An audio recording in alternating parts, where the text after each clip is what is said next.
sa ating channel na Ace Trop. So ito, bigyan ko lang kayo ng separate video about dun sa mga seed grow natin ng mga plants. Actually BFT na lang pala, hindi na buong lahat ng plants. Seed grow na BFT. Worth it ba na mag-alaga ng seed grow na BFT? Para sa akin, nung una kong ginawa to, sabi ko parang hindi. Kasi yung presyo nung seeds dati ay halos ka-presyo rin nung plantlets. Sa dami ng tissue culture ng time namin. So, sabi ko, parang hindi worth it. Pero, sige, i-try ko. Kasi nung time na yan, talagang malakas yung carnivorous plant. So, nagtanim ako noon ng mga seeds. Tapos, yan, malalaki na sila. Nandun na So, dito muna tayo bago tayo pumunta doon. So, ngayon, may mga sineparate ako ng mga plants. Yung iba, nalagyan ko na ng mga temporary name, nandun na sila. Yung iba na hindi ko pa masyadong makita yung buong traits nila, pero ito may mga napansin na ako na nag-improve at mas prominent na yung mga traits nila ngayon. So hiniwalay ko na dito, nilagay ko na dito. So mabalik tayo, worth it ba? Alam nyo, yung isang seeds na tinanim nyo, it will take a year, couple of years bago nyo makita na mga ganyang kalalaki. Maaaring mas malaki dyan o mas maliit pa dyan. Niwala kayo. So, may mga plants na, tulad na ito, seed grown to. Ito, paano ko ba makikita? Makikita nyo pala. Maliwanag. Ito, ilagay natin dyan. So, ito yung seed grown na, sorry. Ayan. Ito ko yung, gimbal ko. So, ito yung seed grown na mga Venus flytrap. So, ganyan yung itsura nila. Tingnan nyo to. May malaki na sa gilid sa taas. May mga maliliit dito sa bandang gitna at gilid. Pero, same time to tinanim. Hindi tayo nag-sow nito, yung kaibigan natin na nag-quit. So, hanggang ngayon, napanasa akin na siya, hindi pa rin ganun kalaki. So, ayan. Tinanim niya to sa I think sandy soil, tapos may mga kanuma na dinurog. Ayan. Ang ma-advise ko sa inyo, imbis na ito yung gamitin yung medium, mas maganda gumamit kayo ng sphagnum moss na maraming perlite. Mas maganda yan. Ayan. Kasi kung sandy, pag uminit, tulad yan, ang dami nangingitim ng mga traps. So babagal lalo yung paglaki niya, imbis na gaganda na to. Pero kung nasa sphagnum moss and perlite to, na mataas yung perlite, kumbaga may laban siya sa init ng panahon. Ayan. So ayun lang. Tapos ito na pala yung mga update doon sa mga seed grow natin. Unahin na natin to kasi ito yung pinaka-paborito ko sa mga natira. Ayan. Kita nyo to, seed grown siya pero yung kulay niya halos mamuti na. Or puti na ba talaga yan? Ayan. Ayan. So, ayan. Wala pa tayong pangalan dito. Ano pa yung papangalan natin dito? Ayan. Tapos, ito naman parang pagkaputi rin siya pero green. Mag-green. Parang Burbank best. Ayan. Ito rin parang maputi rin to. Kaya lang yun yun. Hirap palakihin. Kasi pati petal niya nagpuputi eh.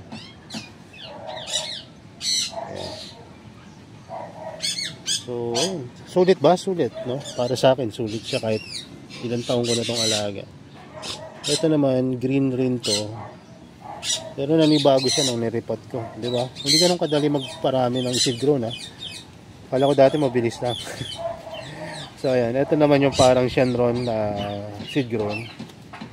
Hinihintay ko pa siya na makita yung difference na sa ibang mga Shenron cultivar. Ang napansin ko lang dito, hindi siya ganun ka kulubot kumpara dun sa ibang Shenron na kulubot talaga. Yan, yan yung mga seed grow natin na nandito natira. At pakita ko naman sa inyo yung mga seed grow natin na nailipat na natin. Saan na ba yan? Ayan, nandito na. So ito yung ayan. Ang una nakakita na ito, nakapansin ng pangalan. Tinatago ko nga yung pangalan na ito.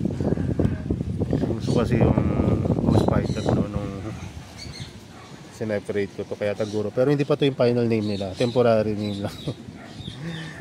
DM kilo nga dapat yung papangalan ko dito kasi pang per kilo talaga yung itsura na ito. Ang taba ng rhizome na ito. Rhizome petiole atraps, malalaki, kaya mabigat. Ito naman yung mimic, no? Seed grown rin to, galing rin to sa isang batch ng mga puti kanina, pati itong Taguro.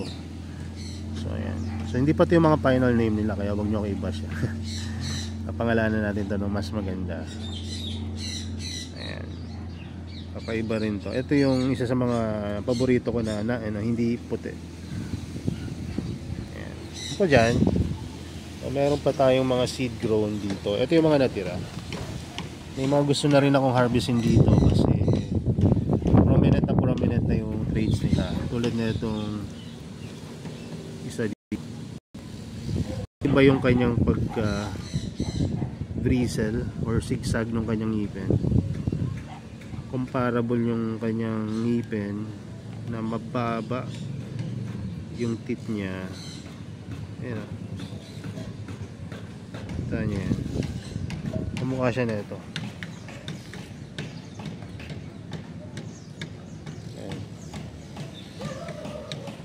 So, hintayin ko pa kasi baka mag-iba pa ng traits to.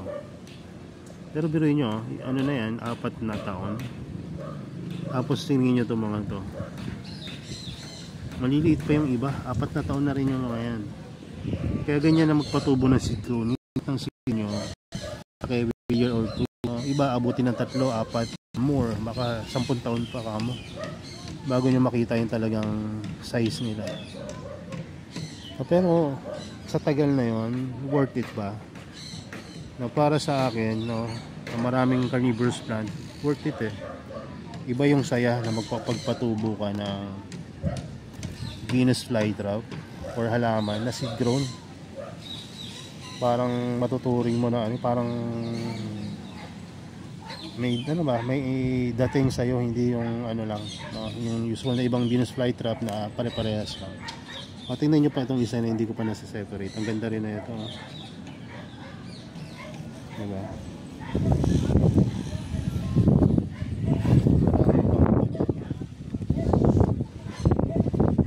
So, ito yung worth it rin. Nasasagutin ko yung tanong natin ngayon. Kung worth it ba magpatubo sa seed grown. Kung hindi ka mainipin, at talaga mahilig ka sa carnivorous plant, no? Ang ganda mag-seed magtanim ka ng true seeds kasi makikita mo yung life cycle ng alaga mo talaga. Marami ka rin matututunan sa pagtatanim ng seed grown. Kasi ito lang yung halaman na hindi mo pwedeng galawin. Kasi maliit pa siya pagka sa umpisa. Kaya hindi mo siya talaga magagalaw. Kasi pag nireplant mo siya, madaling matuyo kapag maliit pa. So ayan, napakaganda ng seed grown. Kaya malam nyo ba may ngayon, may isang nag-claim na itong pinagagawa natin ngayon na pagkokolekta ng sandamakmak na cultivar, isang marketing strategy sabi ng isang YouTuber na napanood. Hindi naman directly na sinabi niya na gano'n, pero may sinabi siya na ganito. Sabi natin, no, sa mga carnivorous plant community na ang mga malalaking cultivar, no, halimbawa nung time dati ay DCXL and B52 at ngayon nga Elia na, di ba? Sinasabi natin, ayun yung kasi nga Guinness Book of World of Record na yata. Guinness World of Record na ang nagsabi at yung authenticity sila na nagbigay na ayun nga yung biggest cultivar, no? Pero itong isa na YouTuber na to, nakalimutan ko lang kung sino siya, pero malamang napapanood nyo na rin, na pinapakita niya yung mga carnivorous plant na sa wild, no? So pumunta siya dun sa kung saan tumutubo yung Venus flytrap sa wild. pinakita niya yung mga Venus flytrap na nandoon at kung gaano kalalaki yung mga Venus flytrap doon. Maniwala kayo sa hindi, sobrang lalaki, no? Hindi naman yung as in giant, no? Pero mas malaki pa sa mga hiniklaim natin ng mga 2 inches or more na mga trap, no? Dahil ito'y nasa wild, no? Kumbaga typical Venus flytrap pero sobrang laki, no? Ito rin yung isa sa mga narinig ko na isang batikan na tissue culturist, no, na pagka tinanong ko kasi sa kanya dati kung ano yung biggest, kasi wala pang alam nun sa cultivar eh. Hindi ko ano ba yung pinakamalaki na carnivorous plant or Venus flytrap na meron ka. Sabi niya, etong DCXL and B52.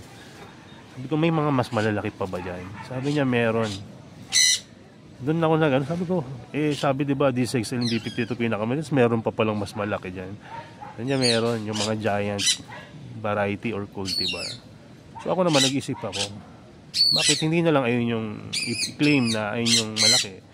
Kasi nga napakaraming mas malalaki pa mga Venus flytrap na matatagpuan in captivity and sa wild na talagang malalaki. Hindi lang nire-record pero marami talaga. Pagka nakita ko i-post natin sa Facebook page natin, no, yung video na yun. Kasi napanood ko yun at napangiti ako nung sinabi niya na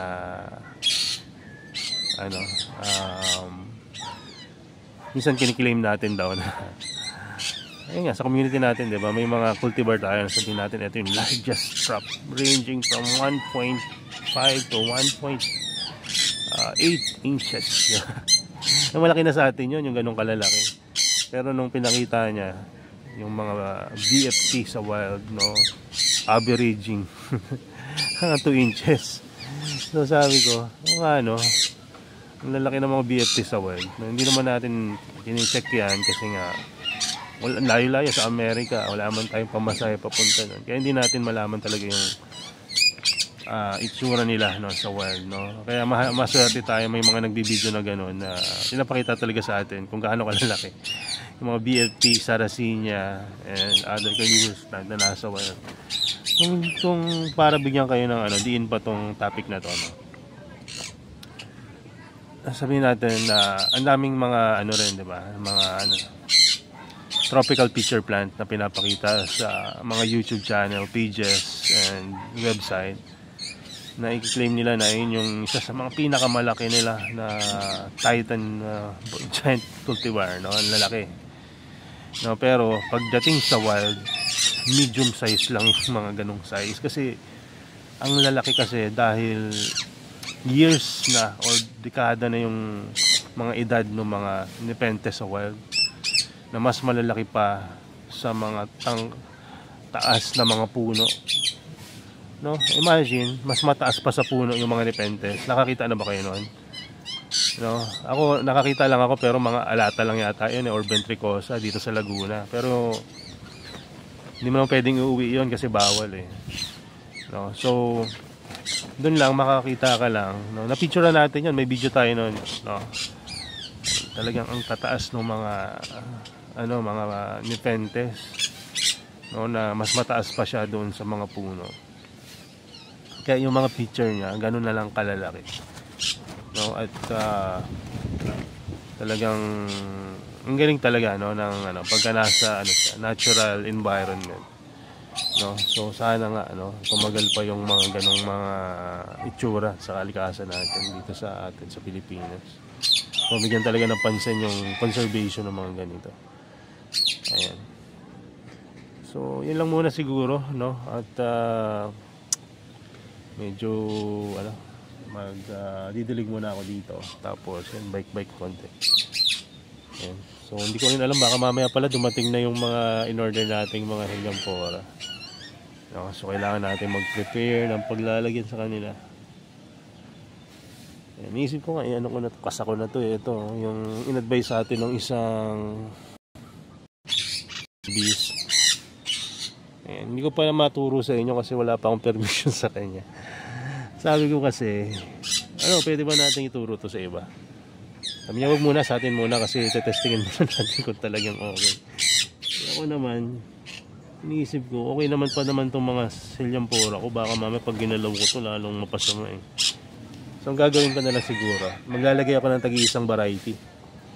Isang klase ng Selyamphora, isang species, isang Selyamphora, isang Nepenthes, isang BFT, isang Pinks, Sanjus, no, para makita natin kung anong resulta. No, tsaka natin lalagyan ng mga mahal. 'Di ba? Mas okay yung ganun. So gawa natin ng video mamaya or sa ibang araw. So yun lang muna. Salamat sa inyong pagsama sa akin ngayon dito sa video na to. At sana nasa mabuti kayong kalagayan ngayon. Ayan. So pagka hindi maganda yung pakiramdam nyo, mag-pray lang. Lumabas-labas, maglakad-lakad, no? Pero wag sa gitna ng kalsada, sa gilid lang. So yun lang. God bless and bye-bye.